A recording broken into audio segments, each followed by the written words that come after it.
He was just a struggling single dad fixing broken engines in a quiet little town, barely holding his own life together after loss.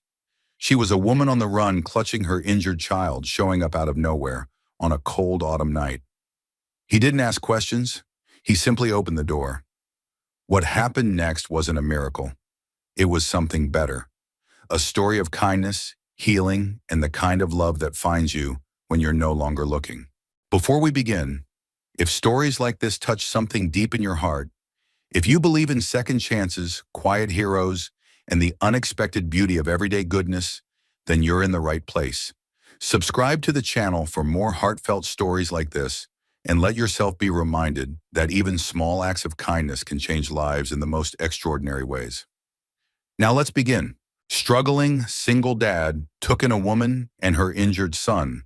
The next day, SUVs arrived at his house. The town of Millersville was the kind of place where the trees changed color before the people ever did. Come October, the maples blazed gold and crimson. The mornings carried the scent of wood smoke, and every porch had a carved pumpkin grinning through the fog. Dan Foster liked the quiet that came with autumn, the way the wind rustled through the leaves just enough to remind you time was moving, but not fast enough to panic. At 39, Dan had aged in a way that didn't show much on his face, but lived deep in his shoulders. Life had taken its toll not through scandal or bad decisions, just the long erosion of grief, hard work, and being the only person left holding it all together. He ran a modest auto repair shop at the edge of town and raised his daughter Ellie in a small cedar house just off Holloway Lane. It had been 2 years since he'd buried his wife.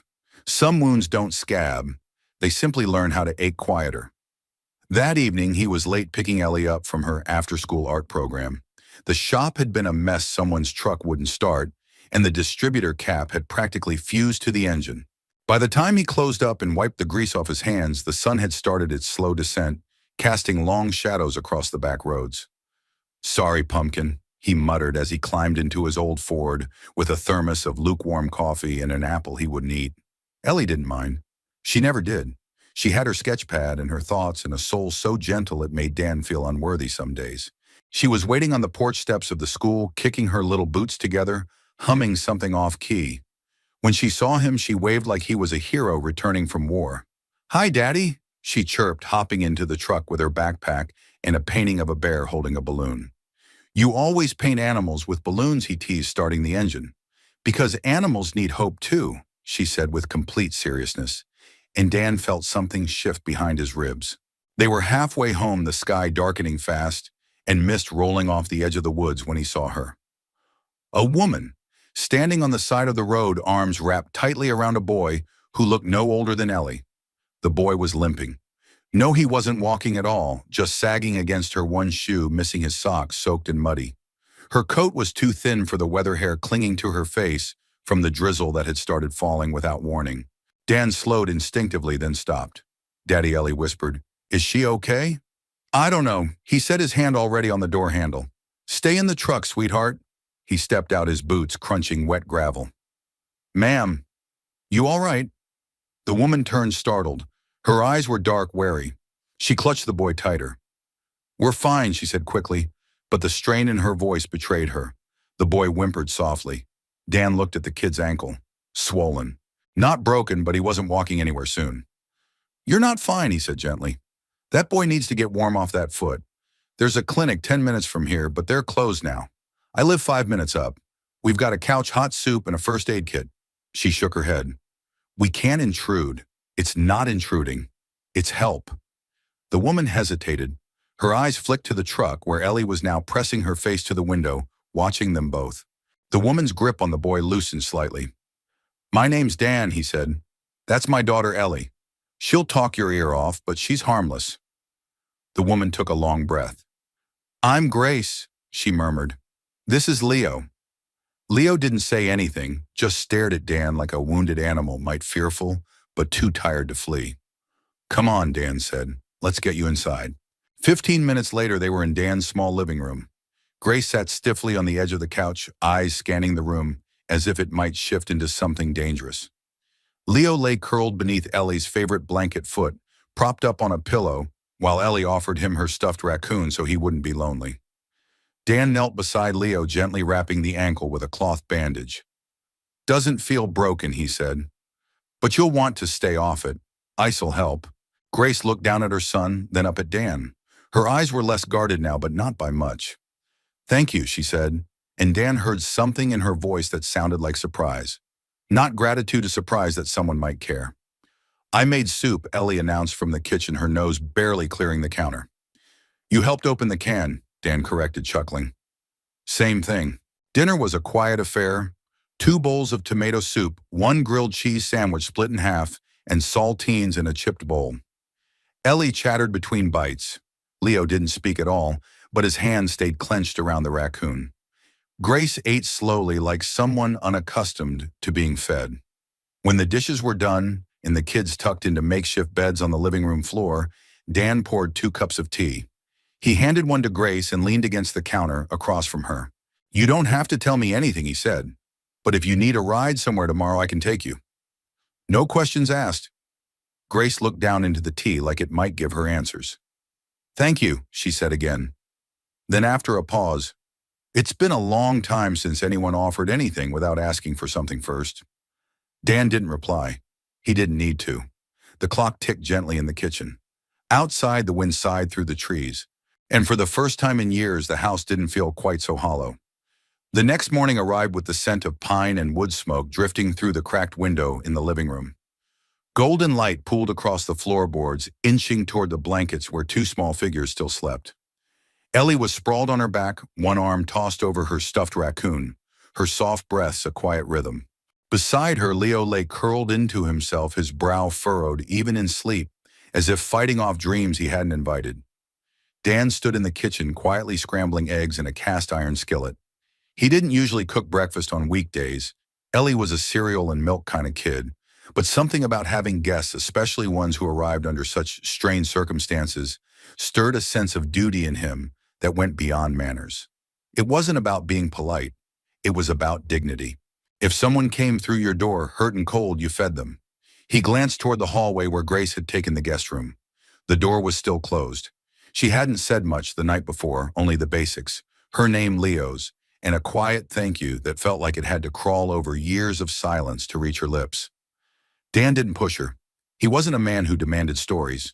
If there was one thing life had taught him, it was that people would tell you what they needed when they were ready, and sometimes the telling mattered less than the staying. He plated 2 servings of eggs and toast, poured a cup of weak coffee for himself, and set Ellie's juice glass on the table. Just as he was cutting fruit, he heard the soft creak of the guest room door. Grace stepped into the kitchen, one hand still smoothing the wrinkles from her borrowed flannel shirt. Good morning, Dan said without turning. She looked at the food, then at him as though unsure if it was real. I hope eggs are okay. They're fine, she said, her voice low but clearer than last night. You didn't have to. I know, he interrupted gently. But it's breakfast. And you're here. She nodded slowly, then almost reluctantly sat at the table. There was silence between them, but not the kind that strained. It was the silence of 2 people measuring each other across a chasm of the unknown, where trust wasn't given, but cautiously offered in pieces. Leo's still asleep, she said, as if needing to offer something in return. So's Ellie, Dan replied. She doesn't usually sleep that well. Nightmares sometimes. Grace looked up. Same with Leo. Dan nodded, resting his hands on the back of a chair. How old is he, 7? He's small for his age. He's tough, Dan said. Didn't make a sound when I wrapped that ankle. Grace gave a small, almost imperceptible smile. He's been through a lot. Dan didn't ask what she meant. Instead, he set a folded piece of paper in front of her, a map of the town, and a list of resources, shelters, clinics, even the local library. In case you need options, he said. It's not much, but it's something. Grace stared at the paper. Her fingers trembled just slightly as she picked it up. Thank you, she whispered. You don't even know us. I don't need to. She met his eyes then, and for a long moment Dan saw something flicker there. Not fear exactly, not even sadness. Something deeper, the kind of tired that lived in the bones, the kind of weariness that came from being seen too much by the wrong people and not enough by the right ones. Before either of them could say more, there was a sudden thud from the living room. Leo was sitting upright, blinking in confusion, one leg stuck awkwardly under the blanket. Ellie, already awake, scrambled to her feet. "Don't move," she cried. "Your ankle." Leo looked down, dazed. "Where? Where are we?" Dan knelt beside him, voice calm. "You're safe. You're in my house. We brought you here last night because your foot needed rest." "You remember?" Leo blinked again, then nodded. Grace rushed over and sat beside him, brushing his hair from his eyes. "It's okay, sweetheart. We're safe. Just for a little while." Leo didn't say anything. He only looked at Ellie, who held out the raccoon with both hands. "You dropped him." Leo took it wordlessly and hugged it to his chest. Later that morning, Dan drove into town to pick up a proper ankle brace and some children's pain reliever. Grace had insisted he didn't need to, but he waved her off. When he returned, the house was quiet except for the soft sound of Ellie reading aloud. Dan stood for a moment in the doorway to the living room and listened. And the bear said, "I thought I was alone in this forest, but then I found your balloon." Ellie turned the page, then looked up at Leo. "Do you want to pick the next one?" Leo didn't answer, but he scooted closer. Dan smiled and stepped back into the kitchen where Grace was rinsing the mugs in the sink. "You didn't have to do the dishes," he said. She shrugged. "I needed something to do." "You're welcome to stay another night, if you want." Grace's shoulders tensed. "Dan, I don't want to cause trouble. You don't know who I am. I know you're a mother. I know your son's hurt. And I know you didn't ask for a thing last night." Grace turned, drying her hands on a towel. "Most people want to know why. Why we're here. Where we came from." "I'm not most people." She studied him again, this man in a faded gray t-shirt, jeans, stained with grease, a quiet strength in the way he filled his own space without pressing into hers. For the first time, she let her guard down just an inch. "We're running from something," she said softly. "From someone." Dan didn't ask who. He just nodded and poured her a fresh cup of coffee. "You've got a place here," he said simply, "for as long as you need it." Grace blinked hard, and for a second she looked like she might cry but didn't. She only reached for the mug fingers brushing his and whispered, "Thank you." In that small, unremarkable kitchen with mismatched mugs and peeling linoleum, something began to shift. Not dramatically, not loudly, but it shifted nonetheless. Sometimes home wasn't a place you returned to. It was a place that waited quietly to be made. That evening, the wind picked up, rustling the pines behind Dan's house and stirring leaves across the porch like restless children. Inside, the small living room glowed with the soft amber light of a standing lamp. The old furnace hummed gently, and a pot of soup simmered on the stove, filling the air with the scent of carrots, thyme, and something almost like comfort. Dan stood at the kitchen counter slicing bread with a quiet focus that masked the tangle of thoughts running through his mind. Grace and Leo had been there barely 24 hours, and yet the atmosphere in his house felt subtly different, warmer, fuller, as if the silence had learned to exhale.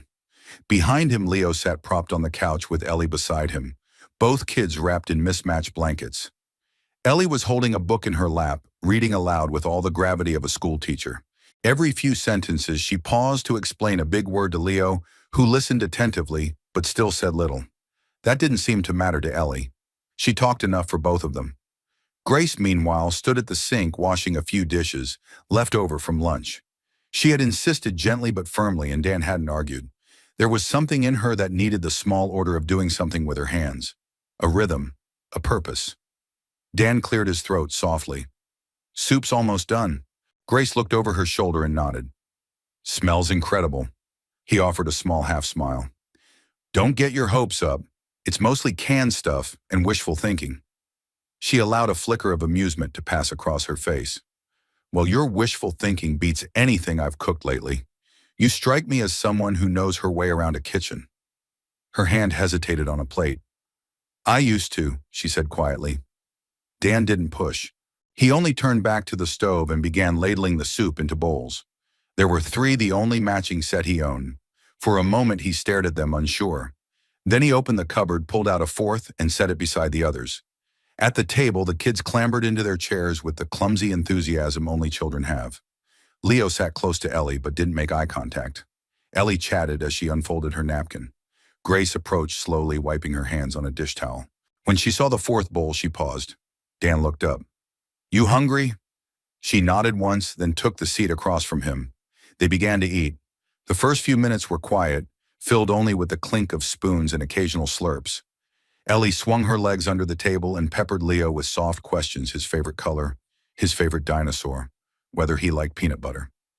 He answered a few in near whispers, but something about her curiosity softened him. Soon he was leaning in to hear her better, his spoon forgotten. Grace watched them with a complicated look, equal parts gratitude and grief. Dan saw it. He didn't name it. Instead, he asked gently, "You two on your way to somewhere specific?" Grace looked at him, then down at her bowl. "We were," she said, "but plans changed." Dan nodded.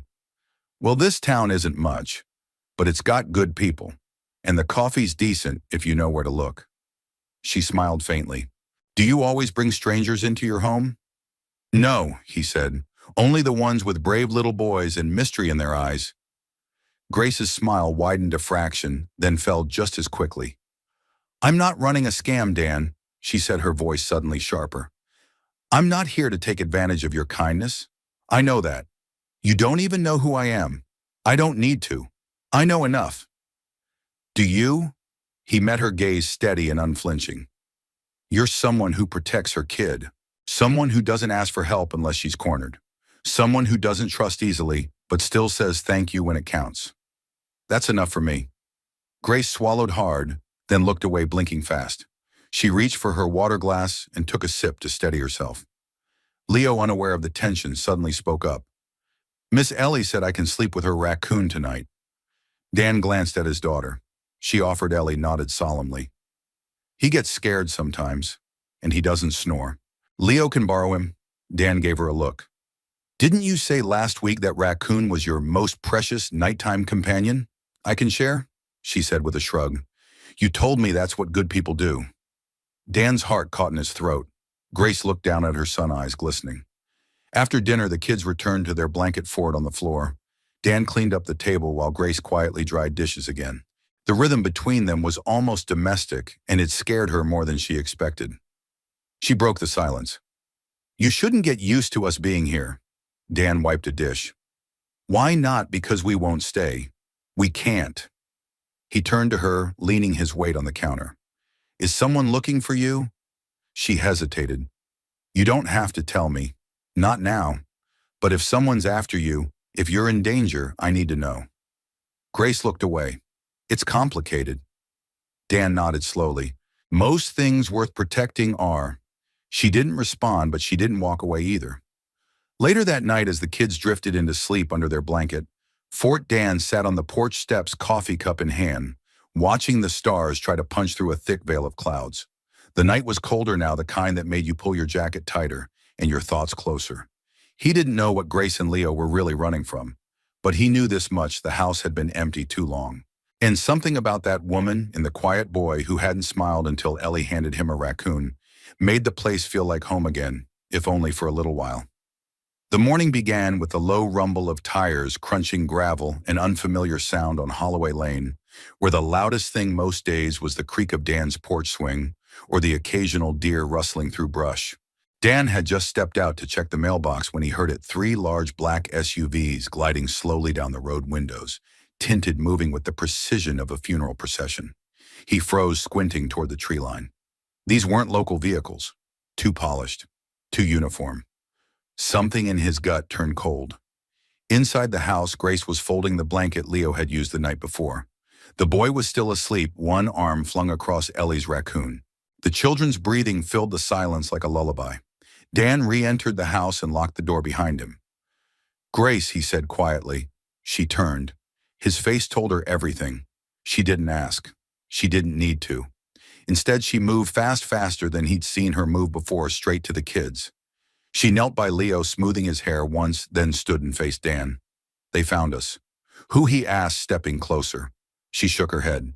"Not here. Not now. You need to let them in." "Grace, I'm not letting. They won't hurt you," she said. "They're not here for you." Dan stared at her, trying to read between the panic in her eyes and the control in her voice. He opened his mouth to respond, but the knock came first, sharp, firm, authoritative. She drew a breath and opened the door herself. 3 men in black suits stood on the porch, their posture, crisp movements deliberate. Behind them, the SUVs idled. The tallest man spoke first, eyes flicking to Dan briefly before settling on Grace. Ms. Hathaway. Dan's eyes shifted to Grace. She didn't flinch. You've been gone 8 days, the man said. We're here to escort you and your son home. Dan's world tilted. Wait, Hathaway, he echoed.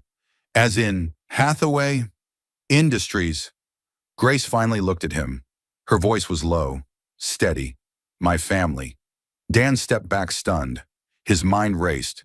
Hathaway Industries, one of the largest private conglomerates in the country. Real estate, technology, philanthropy, headlines, Fortune magazine. Grace, was that Hathaway? The suited man stepped forward. We appreciate your assistance in keeping Ms. Hathaway and her son safe. However, her presence is required immediately for security and legal matters. Grace held up a hand. Give me 5 minutes. The man hesitated. Ma'am, 5 minutes, she repeated. He stepped back without a word. Grace closed the door behind her and leaned against it for a moment. Then she looked at Dan. I'm sorry I didn't tell you. He ran a hand down his jaw, still trying to catch up. You're one of those Hathaways. I was, she said quietly. I left. Why? Because they were planning a future for Leo I couldn't accept. They don't see him as a boy. They see him as a legacy, a name, a deal to leverage. Her voice cracked. I had to get away. I didn't know where else to go. Dan exhaled hard and looked down the hallway where the children still slept. You could have told me. I didn't want to ruin it, she said. The quiet, the normal. I didn't want you to look at me like a story in a magazine. He looked up at her then, and she saw it. The flicker of hurt, not from betrayal, but from the distance she had kept between them. You stayed because you wanted Leo safe, he said. Grace nodded. And because. Maybe for a second it felt like home. She nodded again slower. Outside, the SUV still hummed. The men hadn't moved. What happens now, he asked. I have to go, she said. If I don't, they'll keep looking. And the longer I run, the harder it'll be for Leo. She turned her eyes to his. But I'll never forget what you did for us. Dan's throat tightened. Grace moved past him and went to wake Leo. Ellie stirred too, her curls, messy eyes squinting in the morning light. You're leaving, she asked, voice small. Leo nodded, not meeting her eyes. Ellie pulled the raccoon from her blanket and pushed it gently into his hands. He's for you now, she said. Dan stood in the doorway as Grace led Leo outside. The suited men stepped aside and she helped her son into the back seat. Then she paused and turned. One final look. Dan raised his hand in a quiet wave. Grace touched her heart. The SUVs pulled away. And just like that, the house was quiet again. Too quiet. That evening, Dan sat on the porch, mug of coffee going cold in his hand. Ellie sat beside him, kicking her legs, a sketchbook in her lap. She was drawing again. A house, 4 stick figures, a raccoon. Are they coming back? She asked. Dan didn't answer for a long time. Then he said, I don't know, sweetheart. She looked up at him. I hope they do. Dan looked out at the road where the taillights had disappeared that morning. So did he. The house hadn't changed, but everything inside it felt different. It had only been 2 days since the SUVs disappeared down Holloway Lane with Grace and Leo inside, but Dan could still hear the silence they left behind.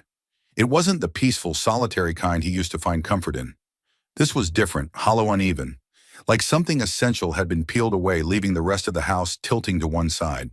He found himself standing in the living room more than once without remembering why, looking at the couch where Leo had rested his ankle at the blanket Ellie had insisted on lending him. The raccoon was gone, of course. Ellie had insisted Leo keep it. She said he looked like someone who needed a forever friend, Dan had told himself, trying to smile when he folded the blanket back into the linen chest. But the smile never made it to his eyes. Ellie had drawn 5 pictures of Leo since they left. Each one was taped to the fridge with care. In one, Leo was flying a kite. In another, he was building a fort made of pillows. In the last one, she'd drawn them all, her Dan, Grace, and Leo standing together under a big oak tree. She labeled it Our Autumn Day. Dan couldn't bring himself to take that one down. He'd always believed his life was meant to be quiet, stable, routine, that if he just kept his head down, worked hard, and did right by his daughter, that would be enough. But now he wasn't so sure. Late Wednesday afternoon, Dan stood outside the auto shop, wiping his hands on a rag as the last of the customers pulled away. He had replaced a radiator, rotated tires, and diagnosed an electrical issue all in a daze. He kept expecting to look up and see Grace walking down the gravel drive, Leo trailing behind her, maybe carrying one of Ellie's art kits. But there was no one, just wind and the hum of distant traffic. He leaned against the garage door, squinting at the clouds moving in. A storm was coming, the kind that crawled in quiet and then thundered when no one was ready. His phone buzzed in his pocket. A text. From Ellie's teacher. Ellie was quiet today, seemed distracted. Just wanted you to know. Dan sighed. He wasn't surprised. When he picked her up that evening, Ellie climbed into the truck without a word. She clutched her sketchbook to her chest like it was a shield. "You okay, Pumpkin?" he asked gently as he started the engine. She shrugged. "My stomach doesn't feel good." Dan knew that kind of ache, the kind medicine couldn't touch. At home, she sat at the table drawing, while Dan reheated leftover stew. When he set her bowl down, she didn't touch it. She just flipped her sketchbook closed and stared out the window. "Do you think Leo got my letter?" she asked quietly. Dan had almost forgotten Ellie had insisted on writing him a note the morning after they left. She drew a heart and wrote, "You can come back when you feel better." "I'm sure he did," Dan replied, "and I bet it meant a lot to him." She nodded but didn't smile. "'Cause if they're rich, maybe they don't get mail like us. Maybe they only get important grown-up letters."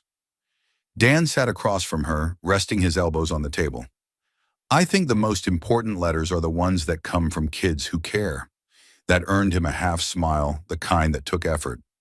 After dinner, while Ellie took her bath, Dan wandered into the living room and stood by the window. Dusk had fallen, casting long shadows across the yard. The pine trees swayed with the wind, whispering secrets he couldn't hear. His gaze drifted to the small folded note on the windowsill. Grace had left it before she got in the SUV. He hadn't opened it right away, unsure why. Maybe he'd been afraid of what it might say or not say. Now he unfolded it carefully. "Dan, I don't know how to thank you for what you gave us. It was only 2 nights, but it felt more like a pause in the chaos I didn't know I needed. You didn't ask questions and you didn't run when you found out the truth. That meant more than I can say. I don't know if or when we'll see you again, but please know that what you gave Leo, normalcy, friendship, safety, was a gift I could never repay. I hope you keep that porch light on, just in case." Grace. Dan let out a slow breath and folded the note, sliding it into the drawer beside the couch. He'd never been one for hope, not really. Hope to him had always felt like walking a tightrope without knowing if the other side was real. But somehow that note, those words felt different. They didn't promise anything, but they opened a door. And he realized he didn't need certainty. He just needed possibility. That night after Ellie fell asleep, Dan stayed up late fixing a wobbly leg on the kitchen table. The task didn't need to be done that night, but he did it anyway. Part of him wanting to keep his hands busy, the other part wondering what Grace might have thought of this odd little house if she'd stayed longer. The next morning he made pancakes for Ellie. She blinked in surprise. "We never have pancakes on Thursdays." Dan smiled. "Well, maybe today's special." Ellie chewed thoughtfully. "Like when Grace made us pancakes." Dan's hand paused on the syrup bottle. She looked up at him. "Do you think she'll come back, Daddy?" He took a breath, steady and quiet. "I think sometimes people find their way back to the places they felt safe." Ellie nodded and took another bite. Later, as Dan washed the dishes, he looked out the kitchen window toward the long, empty road that curved behind the trees. He didn't know if he'd see her again, but he found himself hoping. And that he realized was something new. Something Grace had left behind, not in words or gestures, but in the air itself. Not an ending. Just a pause. Saturday came with a sharp chill, the kind that lingered in your bones, no matter how high the sun rose. Dan pulled his flannel tighter as he crossed the short distance from the house to the shop out back. The shop was quiet this time of morning. Tools lined up on the bench, the faint smell of motor oil clinging to the air like a familiar song. He needed the quiet today, the kind that let his hands work while his mind wandered. A carburetor sat in pieces in front of him, an old customer's 1987 Ford Ranger, waiting patiently in the corner bay. Dan worked with the same calm rhythm he always had, but his thoughts kept drifting to Grace, to Leo. To that moment the SUVs rolled away and took something with them he hadn't even realized he'd come to rely on. He hadn't heard from her. He didn't expect to. People like Grace Hathaway didn't exactly text on a whim or drop by with a casserole. Still, some part of him, an irrational, hopeful part, kept checking his phone, half expecting a message, a missed call, something. Instead, he got a knock. Not at the shop door, but at the front of the house. He wiped his hands, grabbed a rag, and walked out toward the porch, where Ellie was already peeking through the front curtain. "Daddy," she said in a whisper. "It's a fancy lady." Dan raised an eyebrow and stepped onto the porch. Standing there dressed in smart but understated business attire was a woman in her early 40s. Not Grace, not even close. Her hair was pulled back into a neat bun, and her expression was professional, almost unreadable. "Mr. Foster," she asked. He nodded cautiously. "That's me." She extended a hand. "I'm Margaret Whitmore. I work with the Hathaway family." Dan's jaw tightened, but he kept his tone even. "Is Grace all right?" "She's fine," the woman said quickly. "She asked me to deliver this personally." She handed him an envelope, thick ivory-colored, embossed with the Hathaway family crest. Dan stared at it without moving. Margaret hesitated. "There's also a gift. Something from the family." A small gesture of appreciation. Dan finally looked at her. Appreciation. She motioned toward the curb. Parked at the edge of his gravel drive was a brand new state-of-the-art truck. Midnight blue. Polished chrome. Windows so clean they reflected the sky. "It's yours," she said. "No strings attached." Grace didn't request this, the family did. Dan stared at the vehicle. He didn't move. Didn't blink. "May I ask a question, Ms. Whitmore?" "Of course. Do they always try to repay kindness with horsepower?" She blinked, caught off guard. "Excuse me." Dan folded his arms, still holding the envelope. "I didn't take Grace in because I thought someone would buy me a new truck. I did it because she was cold, tired, and scared, and because her son was limping through a rainstorm." Margaret's expression shifted only slightly, but it was enough. A flicker of discomfort. "Maybe even shame. I understand," she said softly. "No, I don't think you do," Dan said, his voice low. "Your world operates on contracts and gifts and tokens of gratitude. Mine runs on something simpler. You help because someone needs it. Not because they're famous, not because there's something in it for you. Just because it's right." He looked at the truck again, then back at her. "Tell the family thanks," he said. "But I don't need it. What I got out of those 2 days can't be bought. And I think Grace knows that." Margaret nodded slowly, then extended her hand once more. "I'll pass your message along." Dan shook it. "Safe travels." She left without another word, the expensive shoes on her feet somehow sounding louder than they should have against the gravel. The SUV that brought her whisked her away, and the sleek new truck remained behind, idle and untouched. Dan stood on the porch a long time. Ellie joined him, hugging his leg. "Was that about Grace?" In a way, he murmured. "What's in the envelope?" He hadn't opened it yet. Now with her small eyes on him, he tore it gently. Inside was a letter, handwritten. "Then I didn't know my family would do that. I didn't ask for a truck or a messenger or any kind of thanks. I just wanted to say this in my own words, even if I couldn't find the right ones. I miss the quiet of your kitchen, the smell of your shop, the way Ellie made Leo laugh like he hadn't in months. I can't give you promises. Not yet. But I'm working toward a life I can be proud of, one I can choose, not one that was chosen for me. And if I get there, I hope you'll still have a place for us at your table." With more gratitude than I can say, Grace. Dan folded the letter and placed it gently in his back pocket. Ellie looked up at him. "Is she coming back?" "I don't know," he said honestly. "But I think she's trying." They stood together for a moment longer, the autumn breeze curling around them, rustling the pine needles and carrying with it a whisper of something hopeful. Then Ellie pointed to the new truck. "Can I at least sit in it before you give it back?" Dan laughed. "Yeah, kiddo. I think that's allowed." They walked toward it together, side by side, and behind them on the porch the envelope remained just a piece of paper, but somehow heavier than steel. The Saturday after Margaret Whitmore's visit passed with an eerie calm. Dan returned the truck on Monday morning, driving it 30 miles to the nearest Hathaway regional office and handing the keys to a stunned receptionist. He didn't ask for a receipt. He didn't wait for a thank you. He just walked back to the bus station, hands in his jacket pockets, and took the long way home. But something had changed since Grace left. Not the air, not the house, Dan himself. The space Grace and Leo had occupied hadn't just been physical, it had shifted the rhythm of his days, softened the corners of his routine. He missed the way Grace hovered near the sink like she didn't want to take up space, but couldn't help making it warmer. He missed the way Leo leaned into Ellie's stories even though he barely spoke. And above all, he missed the feeling that something unexpected and quietly beautiful was unfolding. Tuesday afternoon, Dan pulled a small package from the mailbox. No return address. Just his name written in a neat, looping script he recognized instantly. Inside was a soft children's book, The Bear and the Balloon. Ellie had read it to Leo that second night. Tucked inside the back cover was a single sentence written in pencil. Sometimes it takes a journey to know where you belong. Dan sat on the porch steps with the book in his lap, sunlight slanting through the trees. His fingers traced the edges of the worn pages. A story about a lonely bear who follows a red balloon across the forest, meeting animals who need help along the way. The bear keeps thinking he's chasing something for himself, but when he finally catches the balloon, it pops and he realizes he never needed it. He had already found his place in the act of helping. That evening, Ellie helped Dan pack lunches for the next day.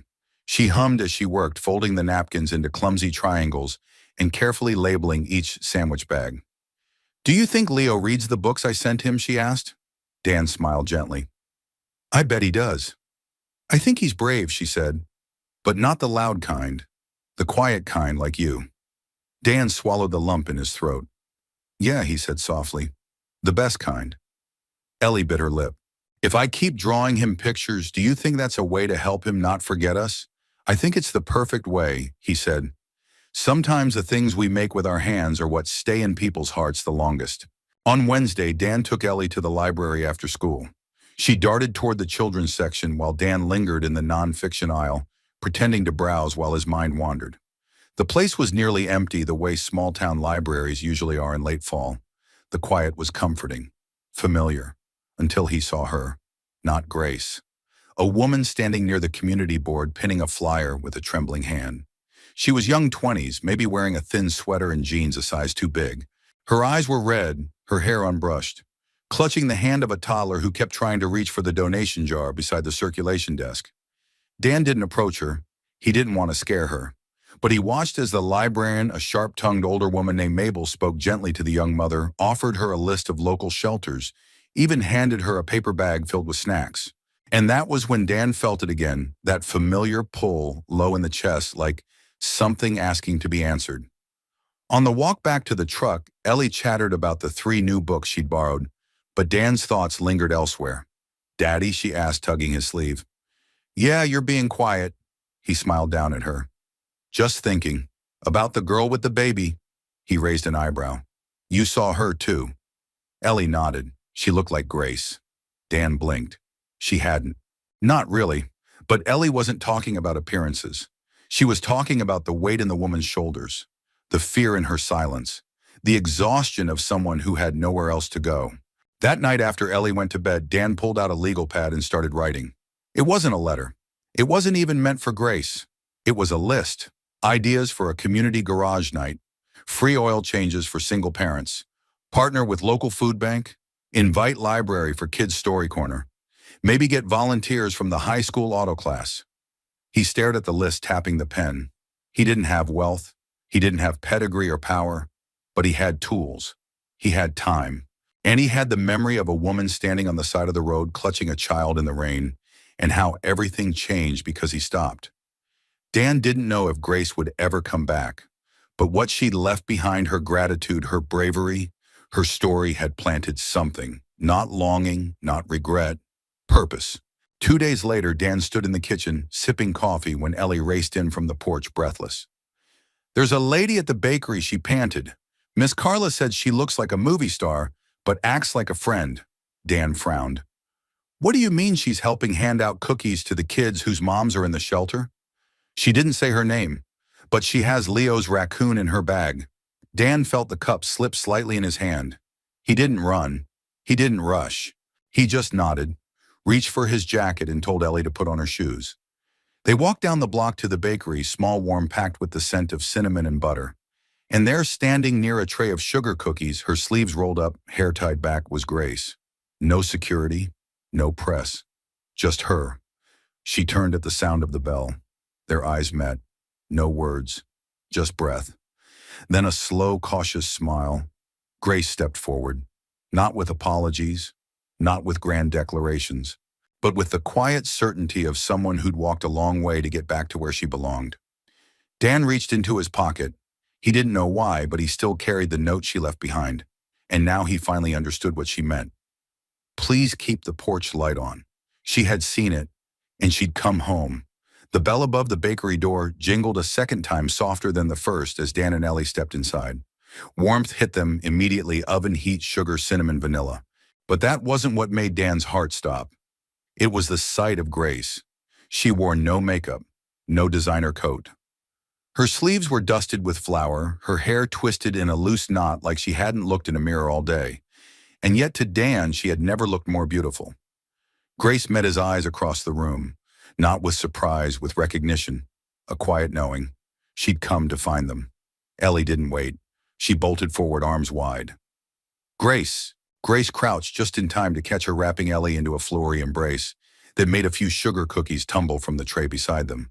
She laughed, really laughed, and Dan heard in that sound the release of something long held too tightly. I missed you, Ellie whispered against her shoulder. I missed you more, Grace said, holding her close. Dan stood still, taking it all in the small, bright room full of children nibbling cookies, a few tired mothers sipping coffee in the corner. Grace smiling through tears, and something else, something unspoken. The feeling that this wasn't just a visit. This was a return. When Grace finally stood, Ellie clung to her side like ivy on a porch post. Dan took a few steps forward. You're here, he said. I am. How long? Her voice caught a little. As long as you'll let me be. He swallowed hard. That sounds like more than just a stopover. Grace looked around at the bakery, at the kids, at the modest faces full of struggle and strength. It's not a stopover anymore, she said. I think I've done enough running. Dan nodded slowly. What happened? She exhaled. After I left, the pressure came down hard. My father wanted me to go public, hold a press conference, assure investors I was back in control. She smiled faintly. I declined. Was that allowed? Grace laughed dryly. Not exactly. But the beauty of stepping down is that no one can fire you. Dan raised an eyebrow. You walked away. I handed over my shares to my brother, she said. He always wanted the power. Let him have it. Dan studied her. There was no bitterness in her tone, only clarity. I didn't want Leo growing up with nannies and boardrooms and whispered negotiations about his future, she continued. I wanted him to grow up with his future, not as someone else's idea of one. He nodded. And now I'm setting up something small, she said. A foundation, local, real, women and kids in crisis. I figured if someone hadn't opened their door to me when I needed it, I don't know where we'd be. Maybe I can be that door for someone else. Dan looked at her for a long moment. You already are. Grace's eyes glistened, but she didn't look away. A child tugged her sleeve. Grace turned briefly to help the little girl grab a cookie from the top of the tray. It was such a simple act, so instinctive, so unguarded, that Dan felt something tighten in his chest. She wasn't just passing through anymore. Later that afternoon, the three of them walked back to Dan's house together. Leo wasn't with her. He was at a local day program, but she assured them he'd be thrilled to see Ellie again. He carries that raccoon everywhere, she added with a smile. Even sleeps with it on his chest like a seatbelt. Ellie beamed. At home, Grace stepped inside slowly, like she was testing the shape of her own memory. Her eyes lingered on the corner where Leo had laid with his ankle propped, on the kitchen table where she'd once dried dishes, on the chair where Dan had sat quietly listening, never demanding more than she could give. Dan noticed. Every glance, every pause. Not much has changed, he said. She turned toward him. No, she said softly. But I have. He offered a small smile. Me too. They didn't speak for a moment, just stood in the quiet comfort of a space that no longer felt like his or hers, but somehow already theirs. Ellie tugged Grace's hand and pulled her toward the fridge. Look, she said, pointing at the drawings. Grace bent down, eyes widening. There were at least 6 of them now, crayon portraits of her, of Leo, of raccoons, of porch lights and stars. One showed all 4 of them standing under a tree with red and gold leaves. Across the top, Ellie had written in shaky but bold letters, "When we were all together." Grace brought a hand to her mouth, blinking back tears. "These are beautiful." Ellie grinned. "You can add one now." Grace turned to Dan. "I don't know what to say." "You don't have to say anything," he replied. "You're here. That's enough." She hesitated. "I still don't know where I belong, Dan." "Not exactly. But this feels like a beginning." He nodded slowly. "Then let's start from here." That evening, Dan lit the old fireplace for the first time that season. The warmth spread quickly through the living room, mingling with the laughter of two children retelling stories about raccoons who drive trucks and bears who bake pies. Grace curled up in the armchair, a blanket around her knees, holding a cup of tea with both hands. Dan sat across from her, his elbows on his knees, watching the flames flicker. "I kept the porch light on," he said quietly. She smiled and her voice came back, just as soft. "I saw it." Outside, the leaves rustled gently under the moonlight. The road was still. The house, for the first time in a long while, didn't feel like it was waiting for something. It felt full. Grace wasn't just a visitor anymore. She was home. The following week moved differently, less like a routine, more like a rhythm. Not fast, not slow, just steady, measured, full of the kinds of small, meaningful things Dan hadn't realized he'd been missing.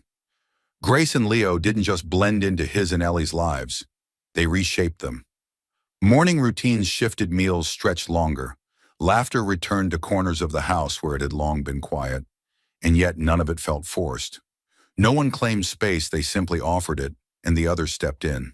On Tuesday morning, Ellie stood in the hallway, brushing Leo's hair with a focus so intense Dan dared not interrupt. The little boy sat cross-legged on the rug, eyes on the raccoon in his lap, letting her fuss.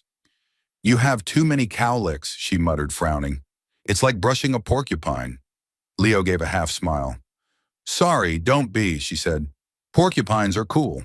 Dan watched from the kitchen doorway, coffee in hand, heart tugging in that quiet way it did now every time he saw them together. It wasn't just that Leo trusted Ellie, it was the way she responded, as if some part of her too had been waiting for him. Grace stepped beside Dan, holding a bowl of cut fruit. She leaned on the doorframe and smiled. "They've figured each other out," she said. "They have. Better than most adults." Dan chuckled. "Don't I know it?" She paused, then turned to him. "I keep waiting for the other shoe to drop." "What do you mean, this piece, this house, the way it feels? It doesn't make sense to me. I spent so long running from a life that wasn't mine. I don't quite know what to do with one that fits." Dan took a slow sip from his mug. "Maybe it doesn't have to make sense. Maybe it just has to be." She studied him for a moment, her eyes soft, searching. "Do you ever stop saying exactly the right thing?" He gave a wry grin. "Only when I don't realize I'm saying it." That afternoon, the four of them piled into Dan's beat-up Ford, Ellie and Leo in the back, chattering about fall leaves and apple cider. Grace riding shotgun with a thermos of hot cocoa between her knees. They were headed to the town's autumn harvest festival, something Dan used to avoid. Too many people. Too many reminders of the life he'd once had and lost. But this year was different. They arrived to pumpkin-lined walkways and music drifting from a folk band by the gazebo. Booths lined the square, homemade crafts, pumpkin pies, jars of honey with labels handwritten by second graders. Children darted between hay bales while parents sipped cider and swapped recipes. Grace took Leo's hand.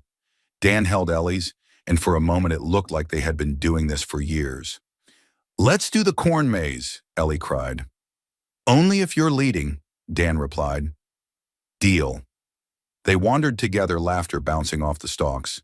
Dan took a wrong turn and blamed a squirrel. Grace accused him of sabotage. Ellie declared herself the official navigator and got them out in 15 minutes triumphant. Afterward, they shared a funnel cake, powdered sugar coating everyone's fingers and Leo's nose. Grace offered napkins, but Dan simply wiped his thumb across Leo's cheek and smiled. Leo leaned into him without hesitation. It was such a small moment, quick, easy, natural. But Grace saw it. She caught Dan's eye and held it.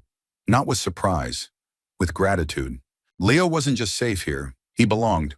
As dusk settled, the four of them sat on a bale of hay, watching the town's annual lantern lighting ceremony. Hundreds of paper lanterns glowing with soft golden light were passed from hand to hand. One by one, they rose into the cooling sky, drifting upward like soft-voiced prayers. Ellie clutched her lantern tight. "Can we write something on it?" Dan nodded. "If you want." She bent over with her marker tongue between her teeth, writing carefully. Then she passed it to Leo. He stared at the blank side for a long time. "Can I write thank you?" he asked quietly. Dan's throat tightened. "Yeah, buddy, that's perfect." When their lantern finally lifted into the sky, Dan watched it rise higher than the others. Maybe it was the angle. Maybe it was the timing. Or maybe some things were just meant to stand out. On the walk back to the truck, Grace slipped her hand into Dan's. He didn't say a word. Neither did she. But it was the first time she'd reached for him voluntarily, not out of fear or instinct, but something deeper. It wasn't romance. Not yet. It was something more honest trust. That night back at the house, Ellie and Leo fell asleep watching a movie on the living room floor.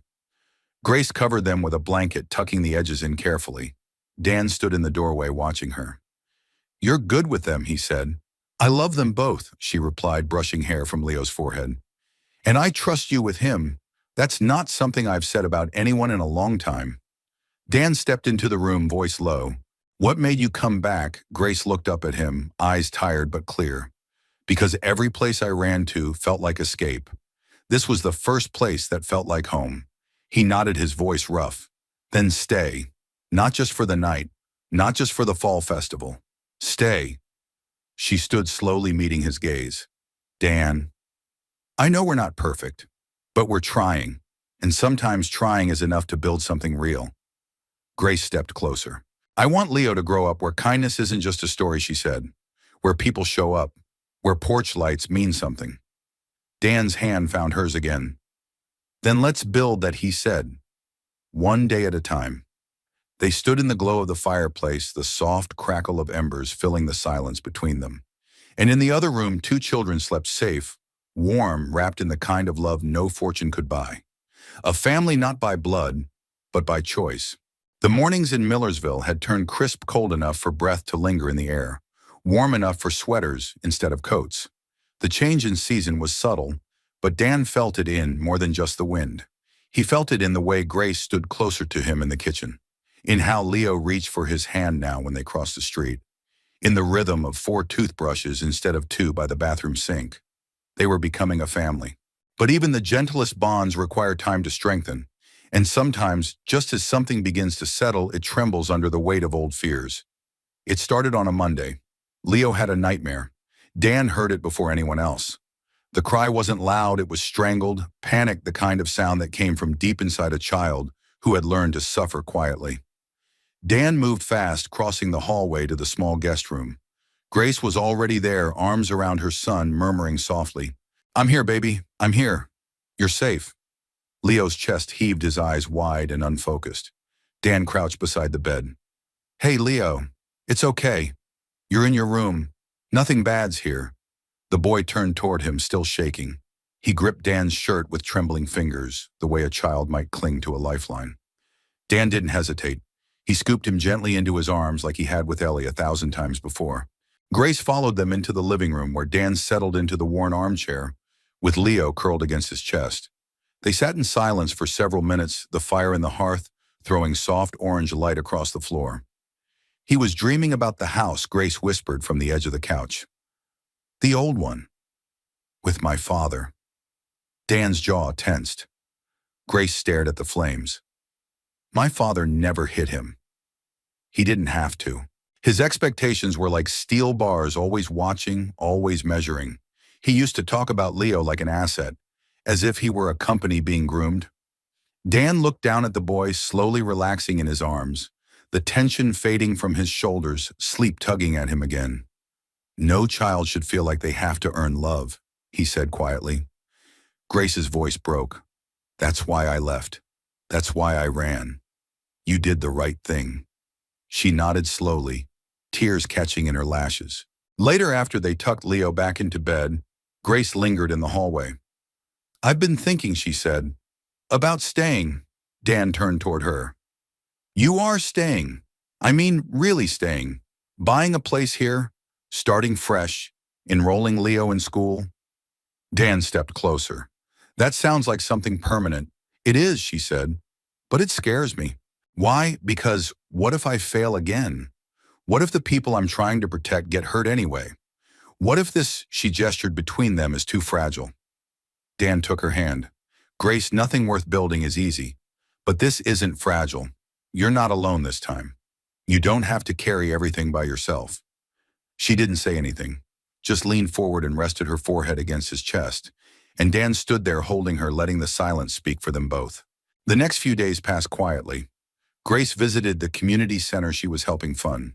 Dan returned to the shop but kept his hours light, finding himself looking at the clock more often, wondering what Leo and Ellie were doing, whether Grace had eaten lunch, whether the house felt different without the hum of tools echoing through it.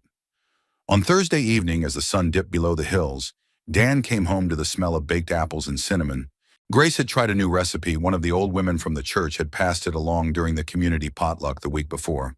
She wasn't a confident baker, but the smile she gave Dan as he walked in the door told him she had needed to try. The kids sat at the table, faces dusted with sugar, debating which superhero would be the best pie maker. Dan kissed Ellie's forehead, then turned to Leo. You look like someone who won a contest.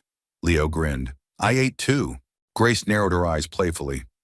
We're pretending it was just one. They all laughed, and Dan felt it again, that still golden sense of rightness, of place. But just as quickly something shifted. Leo froze mid-bite. His eyes darted to the window. Dan followed his gaze. A dark sedan had pulled up along the curb. Not one of the black SUVs, but sleek, clean, out of place in this town. Grace stiffened. Do you recognize it? Dan asked. She nodded. It's my father's driver. Dan stepped toward the door, but Grace grabbed his arm. Let me, she said, her voice steadier than he expected. She walked out onto the porch as the man in the suit stepped from the car. He was older than Dan, with silver hair and a familiar sort of stiffness in his spine, like a man who had spent his life being obeyed. He didn't smile. Miss Hathaway, Grace, she corrected. Your father requests a meeting. She folded her arms. He can make requests. I don't take orders anymore. There was a pause. Will you reconsider? He says the company is missing your voice. Then maybe it needs less noise. The man didn't react. He handed her an envelope and returned to the car. Grace stood there for a moment, the envelope clutched tightly in her hand. Then she dropped it into the mailbox unopened and walked back inside. Dan watched her carefully. You okay? She nodded. It's done. It has to be. Are you sure? Grace took his hand, fingers lacing through his. He had power over me because I was always chasing something, proving something.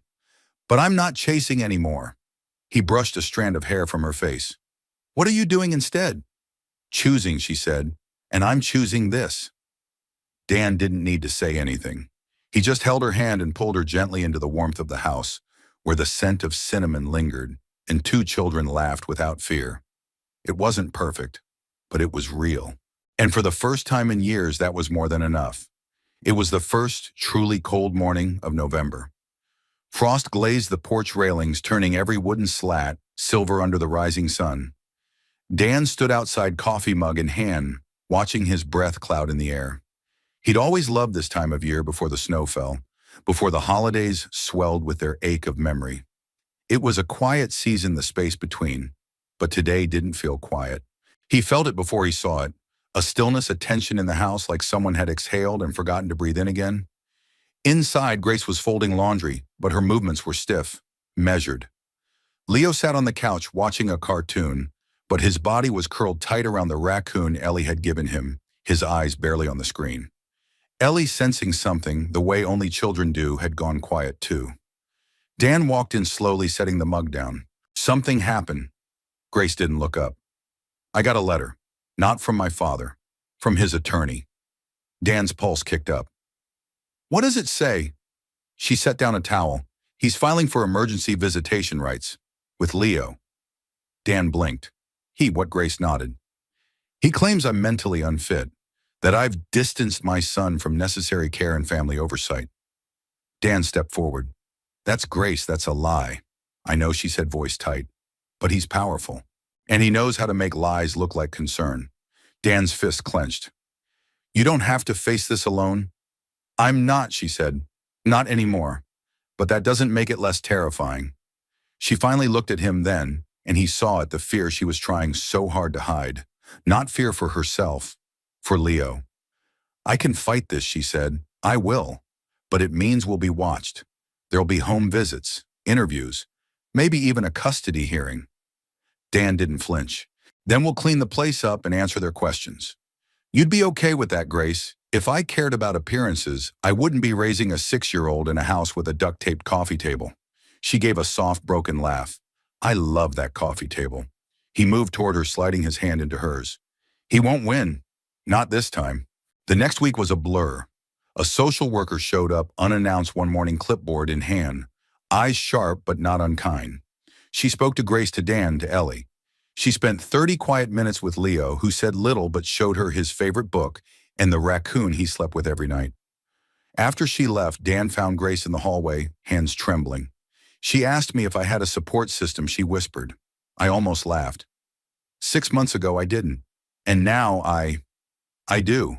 He didn't say anything, just wrapped his arms around her and held her there steady as the ground she stood on. A week later, they received notice of a formal custody review. The court date was set 3 weeks out. Grace didn't cry, but she stopped sleeping.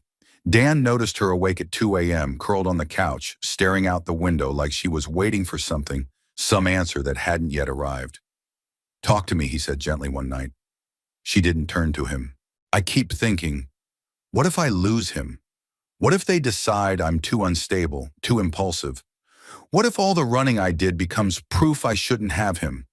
Grace, she turned, eyes full of quiet panic. I've seen mothers walk away, he said.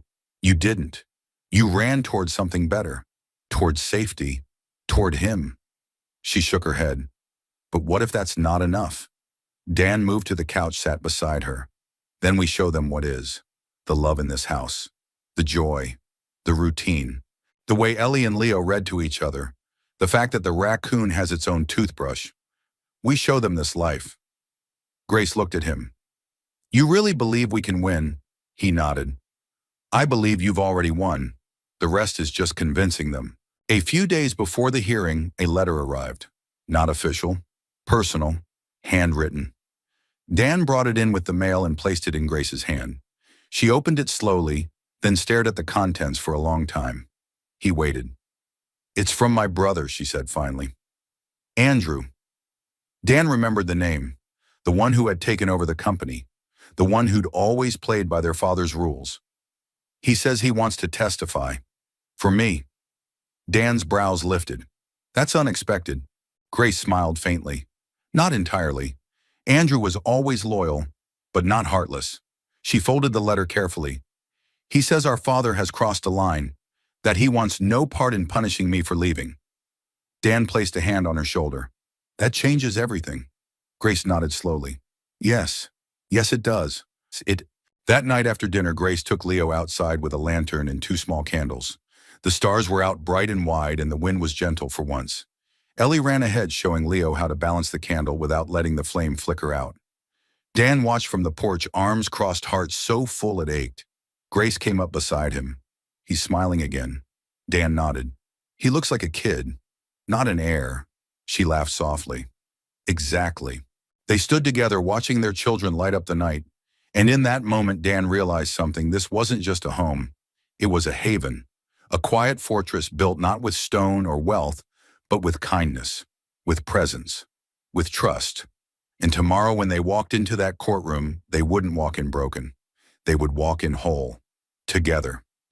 It was still dark when Dan woke on the morning of the hearing.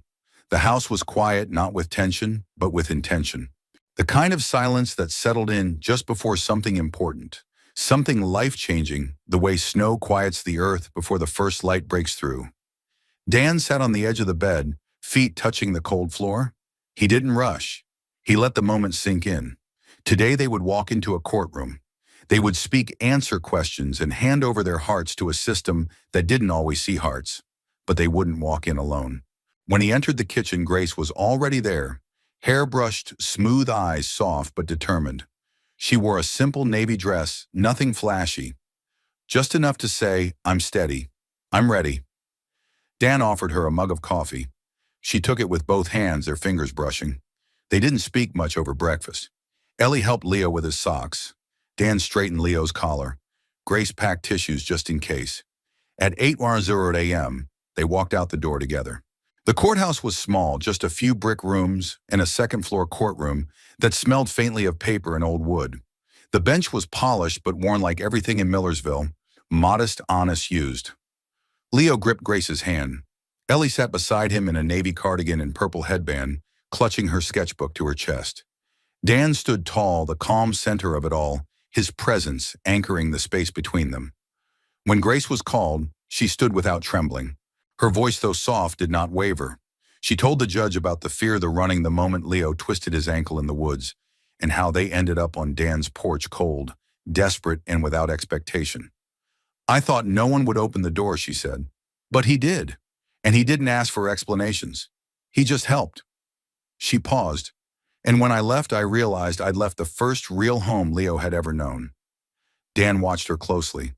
Every word she said she'd lived. That was the power in her voice. It wasn't a performance. It was the truth, unvarnished and brave. Then Andrew spoke. Grace's brother suit and all but softer than Dan expected. He spoke clearly, their father's influence, his manipulation and the way he used control in place of care. "My sister," Andrew said, "has done more for Leo with less than our father ever did with everything." Dan was next. He hadn't prepared a speech. He wasn't the speech-making type. So he just told the story. About the knock on a cold night. About a frightened boy and a mother who wouldn't let go. About how sometimes doing the right thing wasn't about fixing something. It was just about staying when someone needed you. He looked at the judge. "I'm not Leo's blood, but I'd show up for him every day of my life. And I know Grace would too." The judge didn't speak for a long time after the testimony ended. He looked over paperwork, then at the people before him. Not a headline family, not a scandal. Just 4 people trying to become something whole. At last he said, "Petition for sole custody is granted to Ms. Grace Hathaway. Visitation by the grandfather is denied on the grounds of demonstrated emotional harm and control." And just like that, it was done. They didn't cry until they reached the parking lot. Grace stood under the wide gray sky, arms wrapped tight around Leo as tears slipped down her cheeks. Dan pulled Ellie close, his hand resting on Grace's back. "I thought I'd feel relief," she whispered. "But this feels like something else." Dan tilted his head. "What a beginning." He smiled. "That's exactly what it is." 2 weeks later, they held a small party in the backyard. Nothing big, just neighbors. A few families from the community center, and Mabel from the library, who insisted on bringing homemade lemon squares, even though no one really liked lemon squares. The kids strung paper lanterns across the fence, and Dan grilled on the porch while Grace poured cider into mismatched mugs. Laughter filled the air like music, and for the first time in a long time, there was no weight hanging between their shoulders. Grace stood beside him, her hand brushing his as she passed him a plate. "You still keep that porch light on?" she asked, teasing. "Always," Dan replied, "just in case." She smiled. "Good." They didn't need to say what came next. It was already unfolding. That night, long after the last guest left and the kids had fallen asleep under a blanket fort in the living room, Dan and Grace sat on the porch swing. The moon was high, the wind quiet. "Do you ever think," she began, "how different everything would have been if you hadn't opened the door that night?" He nodded. "All the time." Grace turned to him. "Why did you?" Dan thought for a long second, then looked at her with a quiet smile. "Because you knocked." She laughed low and warm and leaned her head on his shoulder. They rocked in silence for a while, the porch light glowing above them. And as the night deepened and the stars pressed gently overhead, Dan realized something that surprised him. He wasn't just grateful that Grace had come back. He was grateful that somewhere deep in her heart, she'd believed someone like him would care enough to answer. In a quiet town with a house full of warmth, the light stayed on. Not because someone was lost, but because at last they were home. We'd love to hear from you. Where in the world are you watching from? Drop a comment below and let us know. Your stories and thoughts mean so much to us. And if this story touched your heart, don't forget to subscribe to the channel. We share more stories just like this, full of hope, healing, and the quiet strength of everyday people. Thank you for watching and spending your time with us today. Until next time, stay kind, stay hopeful, and keep the porch light on for someone who might need it.